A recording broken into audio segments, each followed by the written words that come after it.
What's up, ladies and gentlemen of YouTube? Boogie2988 coming at you live once again through the power of the internet. Do I look sick today with the red splotches on my face? Oh my gosh, it's because I am sick. E3 has been tremendously fun, but it has been trying on my body, and I'm fighting off the con crud. But I wanted to make one more video before I left LA to go home and rest, and that is to tell you that I got to play Google Stadia. I got to play Doom Eternal in the demo of that on Google Stadia, and there was some good stuff and there was some bad stuff, and I want to tell you about both. If you're unfamiliar with Google Stadia, that is Google's attempt at getting into the video game market. And if you remember, they were talking about doing a Google console. Well, instead of doing that, they're just doing a streaming service. And we've seen Xbox talk about that all last generation. We've seen PlayStation work with that a little bit with PlayStation Now. We know in the next generation, both PlayStation and Xbox, maybe even Nintendo, PC gaming, it's all going to be streaming stuff in the next 10, 15 years. Anyway, so Google Stadia is one of the first people to get their foot in the door. Now, the obvious problem with that is the fact that you don't really ever own your video games. It's the same as buying digitally. And just last week, I was in Houston, Texas for a retro gaming convention where people were standing in line to peruse NES titles and PlayStation titles and Sega Genesis titles and spending as much as $150, $200, $300 to be able to own a physical copy of their game. You can never own a physical copy of something you get off of Google Stadia. It will always be digital. If for some reason Google Stadia shuts down, you will never be able to play that game again. So that scares off a lot of people right there. The second biggest issue is also internet availability. Now, with the demo I played, they said they had it set down to a 25 meg down pipeline, which is a fraction of what I have at home, but it's a lot more than a lot of people have in their homes, especially worldwide. In the United States and the biggest cities and the hub cities like Los Angeles, where I was playing this, I was streaming it from San Francisco to Los Angeles. My experience was superb, but what's that going to be like in my home in Arkansas? I do have gigabit fiber there, but some of my friends don't have 25 down because they pay for the cheapest package from Cox Communications. And in some places in the nation, the best package you can get might be 15 down or 12 down. They might promise 25 down, but you don't actually get it. So it might be difficult for a lot of people to even be able to stream their games in the 1080p based model. So that's something I feel like it's not going to give a huge market share. Not everybody will be able to use the service. Certainly you will be able to in hub cities, especially along the West Coast. And don't even get me started on data caps, because obviously you're going to be using data the whole time you're streaming your games, and it's not much more than you would be doing if you were streaming Netflix, but still, people are hitting their data caps if they're with a cable company. Fortunately for me, I don't have a data cap at home, so I'm definitely somebody who's not going to have to worry about that too much, but chances are you will. But now we can get into the good news, because going into this, one of my biggest concerns was the pricing structure. And having talked to the folks who are running Google Stadia, I feel a lot better about the pricing structure that they are promising. Because yes, there is a subscription fee if you want to stream in 4K and 120 frames per second. But if you're willing to stream your game in only 60 frames per second, 1080p, then there is no subscription fee. So say you bought Doom Eternal for $60 on Google Stadia. Now you can play it forever, whenever you want, wherever you want, without having to have a console or anything else. You can just stream it to a Chrome stick, stream it to your device, stream it to whatever you want to stream it on, and then that game is yours forever. You never have to spend another dime. I do wish, again, since it's a digital-only copy, we were getting a discount for that, and I really hope that's something they consider, especially for people who pay that monthly subscription fee. Maybe we can get $5, $10 off of new titles. But regardless, it's just like buying a game on PlayStation or Xbox digitally. You never have to spend any more money. And one of the cooler things about it, they said multiplayer is lumped right in. So if you buy Doom Eternal and you want to play Doom Eternal multiplayer, no subscription fee. You don't have to play for PlayStation Plus. You don't have to pay for Xbox Gold to play your multiplayer games online. No problem. And the huge advantage to me there is that I can now play that game anywhere. So if I buy it on my PlayStation 4, then I can pretty much only play it on my PlayStation or play it streaming to my Vita device. But if I buy it on Google Stadia, I can play it on the laptop I'm traveling with right now. I can play it on a Chrome stick that I plug into the hotel television. I can play it in my living room and then pause the game and go resume the game in my bedroom without ever having to upload saves to the cloud or anything like that. So there's a huge advantage there for somebody who's very busy, someone who travels a lot, somebody who might want to play the game on his handheld, as well as at a hotel, as well as multiple rooms in their home, maybe at their office and also at home. There's a huge advantage for those people. I just don't know how big that market's going to be. And then there's the issue of latency with your controller and the stream quality. So starting off with the controller, I was very pleasantly surprised by the controller.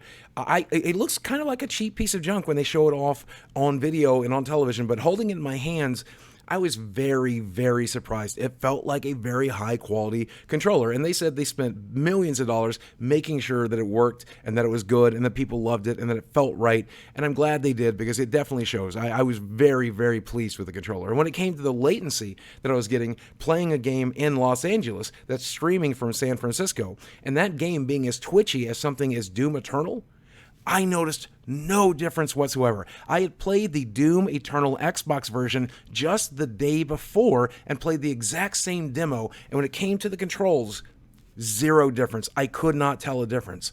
Now, that might change when I'm in Arkansas, but it's certainly from Los Angeles streaming from San Francisco, I noticed no difference whatsoever. It was perfect. It was superb. Now, once again, keep in mind, I'm not the best video gamer in the world. I'm not very good at twitchy games. I'm not even that good at aiming in these games, and I'm not very good with a controller. So your mileage may vary there, but I did talk to a lot of other people at the YouTube lounge where we were playing this, and they all said the same thing. No latency. I can't tell a difference. It's fantastic. And we're talking professional gamers who are there playing those games who are definitely better games than me. But regardless, I think you will not notice a difference if you're in a hub city.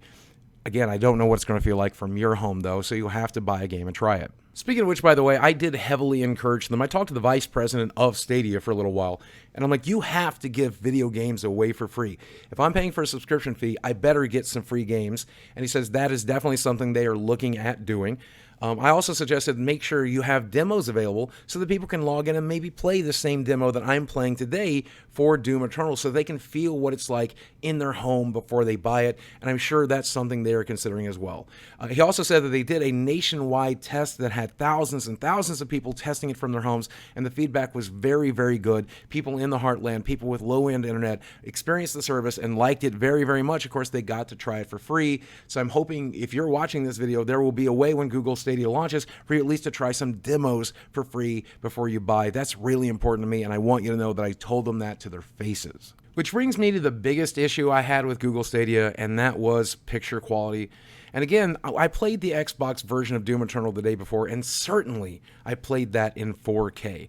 Playing it in 1080p the next day, there was a noticeable difference. And I might have even played it in 1080p the day before, but I could still tell a difference. And my eyes aren't that good, so I asked everybody I knew, could you feel or could you tell a difference between playing it on Stadia and playing a version on a traditional Xbox or on PC? Can you tell a difference? And most people said maybe, and a few people said yes, but I don't think anybody said no. Now, let me preface this by saying it is very, very good. I mean, it is almost picture perfect. It is as close to picture perfect as I could imagine streaming ever being. But when asking people, I said, could you tell that it had been compressed and decompressed? And most people said that they could tell a difference. And the difference is almost unnoticeable. It's difficult to say because it's not really artifacting. It's not really compressing. It feels like you're playing a YouTube video instead of a currently being rendered game. And if you've streamed from your Xbox to your PC, if you've streamed from your PlayStation to your Vita, if you've already streamed from your Steam to your little Steam machine or your little Steam box in your living room, if you've experienced that, those are very low versions of the stream. Most of them are 720p, I think. You can't stream in 4K the way you can with Stadia. But you'll know what I'm talking about when I talk about that compressed feel or that compressed look. It's not bad. It's not unplayable. It's certainly playable. It's certainly very good. But I think it's going to be something that a lot of people will notice, and you'll get used to it right away because I did. But it is something you will notice. And if you are a 100% purist, you may be turned off by that. Now, I told this again to the folks at Stadia, and they said that that is something they do not believe is a thing. They are working very, very hard to make sure that it's pixel perfect in every possible way. They're going to continue to do that, and eventually the product will be 100% pixel perfect. So maybe the earlier version that I'm playing right now or the version you will play at launch will be different from what it'll be in a year. But as it is right now, there were just tiny little things that made me realize I was playing a compressed version of the game and not the actual game. And that wasn't latency. That was purely graphical. And for some reason, it's so unidentifiable. it felt like it was in my head and that maybe I was making it up. So again, you'll have to try it for yourself, and I'm curious to see what you think. So the question remains, would I recommend Google Stadia? And the answer is I absolutely recommend you try a game on Google Stadia in your home to see if the service works well for you. I think it's definitely worth trying. And as for myself, there are going to be plenty of games that I'm going to buy on Google Stadia so that I can play it in multiple rooms, so that I can play it when I travel, so that I can play it on a phone when I'm stuck at a doctor's office waiting to do something like that, or I can play it on a treadmill at the gym when I'm finally ready to start doing that. I think the convenience for me severely outweighs any difficulty I have streaming my games or any difficulty I have with the compression. I don't know if that's going to be the case for you. The product is really good. I mean, there's no doubt about it. And this is definitely the future. The problem is the present may not be ready for the future because we're dealing with data caps and slow internet and bad internet and losing your internet, not being able to play your games, but never having to worry about downloading your games again and waiting to download them, never having to wait for a patch again, the ability to play it in multiple rooms and do multiple things with multiple games wherever you want. That is definitely a very convenient future, one that I want Google to work towards. The problem is they're going to have to start battering down data caps at cable companies. They're going to have to start making sure that cable companies start rebuilding the infrastructure across the world. Their compression can only do so much to make this a viable service. Now, they're going to have plenty of customers in hub cities, plenty of customers along the coasts. So the service is guaranteed not to fail. I just wonder if you, like me, living in the heartland, will be able to use the service in a way that we want to use it. I sure hope so, and I hope Google helps build that future so that we can.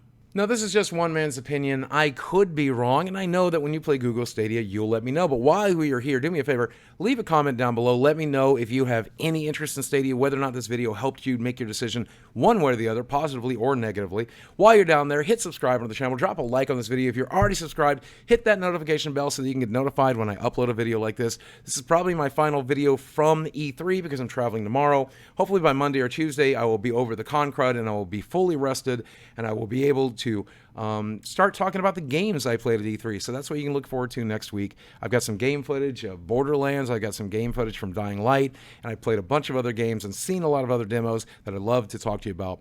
Until next week, guys, as always, thanks for watching. I love you very much, and I'll speak with you again soon.